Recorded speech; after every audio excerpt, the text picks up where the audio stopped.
Hello friends, ನಮಸ್ತೆ. Welcome back to Neelu cooking. ತುಂಬಾ ಖಾರವಾಗಿ ರುಚಿಯಾಗಿ ಕಡಿಮೆ ಸಮಯದಲ್ಲಿ ಆಗುವಂತಹ ಈ ಚಿಕನ್ ಘೀ ರೋಸ್ಟ್ನ ಯಾವ ರೀತಿ ಮಾಡ್ಕೊಳ್ಳೋದು ಅಂತ ತೋರಿಸ್ಕೊಳ್ತಾ ಇದ್ದೀನಿ. ಸಖತ್ ಈಸಿ ಮಾಡೋದು. ಹಾಗೆ ಇದಕ್ಕೆ ನಾವು ಈರುಳ್ಳಿ, ಟೊಮೊಟೊ ಇಂಥದ್ದೇನು ಉಪಯೋಗಿಸ್ಕೊಳ್ತಿಲ್ಲ, ಆದ್ರೂ ಸಹ ಸಖತ್ ರುಚಿಯಾಗಿ ಬರುತ್ತೆ. ಮತ್ತು ಬನ್ನಿ, ಹಾಗಾದರೆ ಲೇಟ್ ಮಾಡ್ತೀರಾ, ಈ ಚಿಕನ್ ಘೀ ರೋಸ್ಟ್ನ ಯಾವ ರೀತಿ ಮಾಡೋದು ಅಂತ ನೋಡ್ಕೊಳ್ಳೋಣ. ಸಖತ್ ಟೇಸ್ಟಿ. ಒಮ್ಮೆ ಮಿಸ್ ಮಾಡ್ದಿರಾ ಈ ರೆಸಿಪಿನ ಟ್ರೈ ಮಾಡಿ ನೋಡಿ. ಸೊ ಫಸ್ಟಾಗಿ ನಾವು ಇದಕ್ಕೋಸ್ಕರ ಚಿಕನ್ ತೊಗೊಳ್ಬೇಕಾಗತ್ತೆ.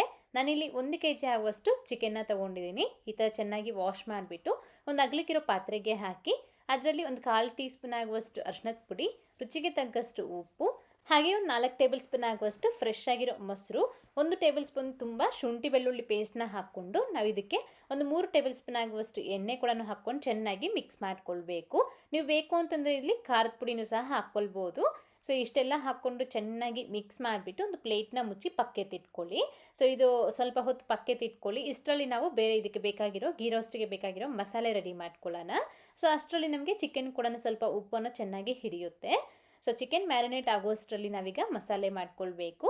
ಹಾಗಾಗಿ ಈ ರೀತಿ ಒಂದು ಕಡಾಯಿನಲ್ಲಿ ನೀವು ಯಾವ ಪಾತ್ರೆಯಲ್ಲಿ ಚಿಕನ್ ಮಾಡಬೇಕು ಅಂತಿದ್ರೆ ಅದೇ ಪಾತ್ರೆನಾಗೇ ಈ ರೀತಿ ಒಂದು 3 ಟೇಬಲ್ ಸ್ಪೂನ್ ಆಗುವಷ್ಟು ಧನಿಯಾ ಬೀಜ, ಒಂದು 5 ಪೀಸ್ ಆಗುವಷ್ಟು ಏಲಕ್ಕಿ, ಒಂದು 10 ಪೀಸ್ ಆಗುವಷ್ಟು ಲವಂಗ, 1-1.5 ಇಂಚ್ ಆಗುವಷ್ಟು ಚಕ್ಕೆ, ಒಂದು ಅರ್ಧ ಟೀ ಸ್ಪೂನ್ ಆಗುವಷ್ಟು ಸೋಂಪು, ಒಂದು ಪಲಾವ್ ಎಲೆ, ಅದೇ ರೀತಿ 1 ಟೀ ಸ್ಪೂನ್ ಆಗುವಷ್ಟು ಜೀರಿಗೆನ ಹಾಕ್ಕೊಳ್ಬೇಕು. ನೀವು ಬೇಕು ಅಂತಂದರೆ ಶಾಜೀರನ ಸಹ ಸ್ವಲ್ಪ ಹಾಕ್ಕೊಳ್ಬೋದು.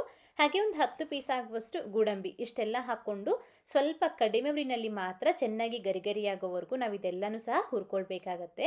ನಿಮ್ಮ ಹತ್ರ ಬ್ಯಾಡಿಗೆ ಮೆಣಸಿನ್ಕಾಯಿ ಇದ್ದರೆ ಅದನ್ನು ಇದೇ ಟೈಮ್ನಲ್ಲಿ ಹಾಕ್ಕೊಳ್ಳಿ. ನನಗಿಲ್ಲಿ ಬ್ಯಾಡಿಗೆ ಮೆಣಸಿನ್ಕಾಯಿ ಇರಲಿಲ್ಲ, ಹಾಗಾಗಿ ನಾನಿಲ್ಲಿ ಬ್ಯಾಡಿಗೆ ಮೆಣಸಿನ್ಕಾಯಿದು ಖಾರದ ಪುಡಿನ ಉಪಯೋಗಿಸ್ಕೊಂಡು ಮಾಡ್ಕೊಳ್ತಾ ಇದ್ದೀನಿ. ಬ್ಯಾಡಿಗೆ ಮೆಣಸಿನ್ಕಾಯಿ ಇದ್ದರೆ ಇದೇ ಟೈಮ್ನಲ್ಲೇ ಹಾಕಿ ಹುರಿದು ಮಾಡ್ಕೋಬೇಕು.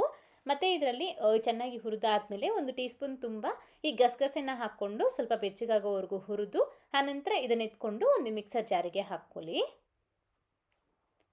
ಮಿಕ್ಸ್ ಜಾರ್ಗೆ ಹಾಕ್ಕೊಂಡಿದ್ದ ನಂತರ ನಾನು ಆಗಲೇ ಹೇಳ್ದಂಗೆ ಇಲ್ಲಿ ಬ್ಯಾಡಿಗೆ ಮೆಣಸಿನ್ಕಾಯಿನ ಹಾಕ್ಕೊಳ್ತಿಲ್ಲ, ಕಾಶ್ಮೀರಿ ರೆಡ್ ಚಿಲ್ಲಿ ಪೌಡರ್ನ ಹಾಕ್ಕೊಳ್ತಾ ಇದ್ದೀನಿ. 1.5 ಸ್ಪೂನ್ ಆಗುವಷ್ಟು ಹಾಕ್ಕೊಂಡಿದ್ದೀನಿ. ಅದೇ ರೀತಿ ಒಂದು 2 ಗೆಡ್ಡೆ ಆಗುವಷ್ಟು ಬೆಳ್ಳುಳ್ಳಿನ ಈ ರೀತಿ ಬಿಡಿಸ್ತೀರಾ ಹಾಗೆ ಹಾಕ್ಕೊಂಡ್ಬಿಟ್ಟು ಈ ರೀತಿ ನಾವು ಇದನ್ನ ನೈಸಾಗಿ ಪುಡಿ ಮಾಡ್ಕೊಳ್ಬೇಕು. ಸೊ ಈ ಪುಡಿಯಿಂದ ನಮಗೆ ಚಿಕನ್ ಗೀ ರೋಸ್ಟ್ ಅನ್ನೋದು ತುಂಬಾ ಚೆನ್ನಾಗಿ ಬರುತ್ತೆ. ಮಿಸ್ ಮಾಡದೆ ಟ್ರೈ ಮಾಡಬೇಕು ಈ ರೆಸಿಪಿನ. ನೋಡಿದ್ರಲ್ವಾ, ಈ ಥರ ಪುಡಿ ಮಾಡಿಕೊಂಡು ಪಕ್ಕೆತ್ತಿಟ್ಕೊಳ್ಳಿ. ಈಗ ನೆಕ್ಸ್ಟು ಚಿಕನ್ ರೋಸ್ಟ್ ಮಾಡ್ಕೊಳ್ಳೋದಕ್ಕೆ ಈ ರೀತಿ ಅದೇ ಕಡಾಯಿನಲ್ಲಿನೇ ಒಂದು 3 ಟೇಬಲ್ ಸ್ಪೂನ್ ಆಗುವಷ್ಟು ಎಣ್ಣೆ ಹಾಕಿ, ಬರೀ ತುಪ್ಪದಲ್ಲಾದರೂ ಸಹ ನೀವು ಮಾಡ್ಕೊಳ್ಬೋದು. ನಾನಿಲ್ಲಿ ಸ್ವಲ್ಪ ಎಣ್ಣೆನೂ ಸಹ ಉಪಯೋಗಿಸ್ಕೊಳ್ತಾ ಇದ್ದೀನಿ. ಮತ್ತು 4 ಟೀ ಸ್ಪೂನ್ ತುಂಬ ತುಪ್ಪ, ಅದೇ ರೀತಿ ಒಂದು ಇಡೀ ಆಗುವಷ್ಟು ಕರಿಬೇವು ಸೊಪ್ಪು, ಹಾಗೆಯೇ ಫಸ್ಟೇ ನಾವು ಮ್ಯಾರಿನೇಟ್ ಮಾಡಿ ಎತ್ತಿಟ್ಕೊಂಡಿರೋ ಚಿಕನ್ನು. ಇಷ್ಟೊತ್ತು ನೆನೆಸ್ಬೇಕು ಅಂತ ಏನಿಲ್ಲ, ಮಿಕ್ಸ್ ಮಾಡಿ ಎತ್ತಿಟ್ಕೊಂಡು ನೀವು ಮಸಾಲೆ ರೆಡಿ ಮಾಡಿಕೊಂಡು ಇನ್ಸ್ಟೆಂಟಾಗಿ ಮಾಡ್ಕೊಳ್ಬೋದು. ಈ ಥರ ಚಿಕನ್ ಎಲ್ಲನೂ ಸಹ ಹಾಕ್ಕೊಂಡು ಚೆನ್ನಾಗಿ ಮಿಕ್ಸ್ ಮಾಡ್ಕೊಳ್ಳಿ. ಮೊದಲು ಚಿಕನ್ ಹಾಕಿ ಮಿಕ್ಸ್ ಮಾಡಿಕೊಂಡಾಗ ಒಂದು 5 ನಿಮಿಷ ಹೈ ಫ್ಲೇಮ್ನಲ್ಲೇ ನಾವು ಇದನ್ನ ಚೆನ್ನಾಗಿ ಮಿಕ್ಸ್ ಮಾಡ್ಕೊಳ್ಬೇಕು. ಈ ರೀತಿ ನೀರು ಬಿಡ್ತಾ ಬರುತ್ತೆ. ಆಗ ಮತ್ತೆ ಲಿಡ್ನ ಕ್ಲೋಸ್ ಮಾಡಿಬಿಟ್ಟು ಮೀಡಿಯಮ್ ಟು ಲೋ ಫ್ಲೇಮ್ ಮಧ್ಯದಲ್ಲಿ ಉರಿನ ಇಟ್ಕೊಂಡು ನಾವು ಈ ಚಿಕನ್ ಅನ್ನೋದು ಕಂಪ್ಲೀಟಾಗಿ ಬೇಯೋವರೆಗೂ ಬೇಯಿಸ್ಕೊಳ್ಬೇಕಾಗತ್ತೆ. ಪ್ಲೇಟ್ನ ಮುಚ್ಚಿ ಆಗಾಗ ಮಿಕ್ಸ್ ಮಾಡ್ಕೊಳ್ತಾ ಚೆಕ್ ಮಾಡಿಕೊಂಡು ಕಂಪ್ಲೀಟಾಗಿ 100% ಬೇಯೋವರೆಗೂ ಇದನ್ನ ಬೇಯಿಸ್ಕೊಳ್ಳಿ. ನೀರು ಹಾಕೋ ಅವಶ್ಯಕತೆ ಇರೋದಿಲ್ಲ. ಸುಮಾರು ಜನ ಕೇಳ್ತಾಯಿದ್ರು, ನೀರು ಹಾಕ್ತಿರೋ ಚಿಕನ್ ಬೇಯುತ್ತಾ ಅಂತಂದ್ಬಿಟ್ಟು.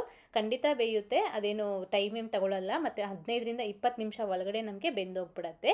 ನೀರೇನು ಹಾಕೋದು ಬೇಡ. ಈ ಥರ ನಾನಿಲ್ಲಿ ಒಂದು 15 ನಿಮಿಷ ನಾನು ಇದನ್ನ ಬೇಯಿಸ್ಕೊಂಡಿದ್ದೀನಿ. ನೋಡ್ಬೋದು, ನೀರು ಚೆನ್ನಾಗಿ ಬಿಟ್ಕೊಳ್ತಾ ಇದೆ. ಒಂದೊಂದು ಸತಿ ಏನಾಗುತ್ತೆ, ನೀರು ಈ ಥರ ಬಿಟ್ಕೊಳ್ಳಲ್ಲ, ಬಟ್ ಚಿಕನ್ ಅನ್ನೋದು ಕುಕ್ ಆಗಿರುತ್ತೆ. ಸೊ ನೀವು ಆ ಥರ ಆದರೂ ಮಾಡ್ಕೊಳ್ಬೋದು. ನಾನಿಲ್ಲಿ ಎಲೆ ಚಿಕನ್ ತೊಗೊಂಡಿರೋದು. ದೊಡ್ಡ ಚಿಕನಲ್ಲಾದರೆ ಬೇಯೋದಿಲ್ಲ.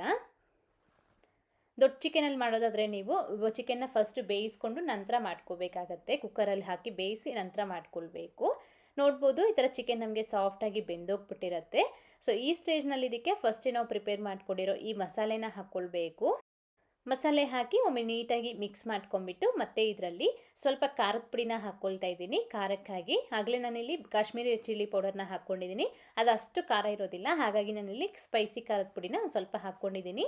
ಮತ್ತು ಒಂದು ಅರ್ಧ ಟೀ ಸ್ಪೂನ್ ಆಗುವಷ್ಟು ಕಾಳು ಮೆಣಸಿನ ಪುಡಿ, ಹಾಗೆಯೇ ಒಂದು ನಿಂಬೆಹಣ್ಣಿನ ರಸನ ಹಾಕ್ಕೊಳ್ಬೇಕು. ಹಾಗೆ ಕೊತ್ತಂಬರಿ ಸೊಪ್ಪು ಕೂಡ ಒಂದು ಹಿಡಿ ಆಗುವಷ್ಟು ಹಾಕ್ಕೊಂಡು ಚೆನ್ನಾಗಿ ಮಿಕ್ಸ್ ಮಾಡಿಬಿಟ್ಟು ಪ್ಲೇಟ್ನ ಮುಚ್ಚಿ ಒಂದು 10 ನಿಮಿಷ, 5ರಿಂದ 10 ನಿಮಿಷ ಫುಲ್ ಲೋ ಫ್ಲೇಮ್ನಲ್ಲಿ ನಾವು ಇದನ್ನ ಪ್ಲೇಟ್ನ ಮುಚ್ಚಿ ಹಾಗೆ ಬಿಟ್ಬಿಡಬೇಕು. ಆಗ ನಮಗೆ ಆ ಚಿಕನ್ಗೆ ಚೆನ್ನಾಗಿ ಮಸಾಲೆ ಎಲ್ಲ ಹಿಡಿದು ಒಂದು ಒಳ್ಳೆ ರುಚಿಯಾಗಿ ಚಿಕನ್ ಗೀ ರೋಸ್ಟ್ ಅನ್ನೋದು ರೆಡಿ ಆಗುತ್ತೆ. ಹಾಗಾಗ ಮಧ್ಯದಲ್ಲಿ ತಲ ಅಂಟ್ತೀರಾ ಒಂದು ಸತಿ ಮಿಕ್ಸ್ ಮಾಡಿಕೊಂಡ್ರೆ ಸಾಕಾಗತ್ತೆ. ಸ್ವಲ್ಪ ಬೇಕಿದ್ರೆ ತುಪ್ಪ ಕೂಡ ಹಾಕಿ ಪ್ಲೇಟ್ನ ಮುಚ್ಚಿ ಒಂದು 10 ನಿಮಿಷ ಹಾಗೆ ಬಿಟ್ಬಿಡಿ. ಅದಾದಮೇಲೆ ನಾನು ನಿಮಗೆ ತೋರಿಸ್ತಾ ಇದ್ದೀನಿ. ನೋಡ್ಬೋದು ಒಂದು ಒಳ್ಳೆ ಸೂಪರ್ ಟೇಸ್ಟಿಯಾಗಿ ಚಿಕನ್ ಗೀ ರೋಸ್ಟ್ ಅನ್ನೋದು ರೆಡಿಯಾಗಿದೆ. ಸೊ ಇದಕ್ಕೆ ಒಬ್ಬೊಬ್ಬರು ಹುಣಸೆಹಣ್ಣನ್ನ ಹಾಕ್ಕೊಳ್ತಾರೆ, ಮಸಾಲೆ ರೆಡಿ ಮಾಡಿದ್ವಲ್ಲ ಆ ಟೈಮಲ್ಲಿ ಹುಣಸೆಹಣ್ಣನ್ನ ಹಾಕ್ಕೊಳ್ತಾರೆ. ನಾನಿಲ್ಲಿ ಹುಣಸೆಹಣ್ಣನ್ನ ಹಾಕ್ಕೊಂಡಿಲ್ಲ, ನಿಂಬೆ ರಸನ ಹಾಕ್ಕೊಂಡಿದ್ದೀನಿ. ಒಂದು ಕಾಯಿ ಫುಲ್ಲಾಗಿ ನಿಂಬೆ ರಸ ಹಾಕ್ಕೊಂಡಿರೋದು. ನೋಡಿದ್ರಲ್ವಾ, ಈ ಥರ ಚಿಕನ್ ಗೀ ರೋಸ್ಟ್ನ ಒಮ್ಮೆ ಖಂಡಿತ ಟ್ರೈ ಮಾಡಿ ನೋಡಿ, ಸಖತ್ತಾಗಿರುತ್ತೆ. ನೀವು ಕೂಡ ಮಾಡಿದಾದ್ಮೇಲೆ ಹೇಗೆ ಬಂತು ಅಂತ ಮರೀದೆ ಕಾಮೆಂಟ್ ಮಾಡಿ. ಹಾಗೆ ಇವತ್ತಿನ ವಿಡಿಯೋ ಇಷ್ಟ ಲೈಕ್ ಮಾಡಿ, ನಿಮ್ಮ ಫ್ರೆಂಡ್ಸ್ಗೂ ಶೇರ್ ಮಾಡಿ. Thank you. Keep watching Neelu cooking.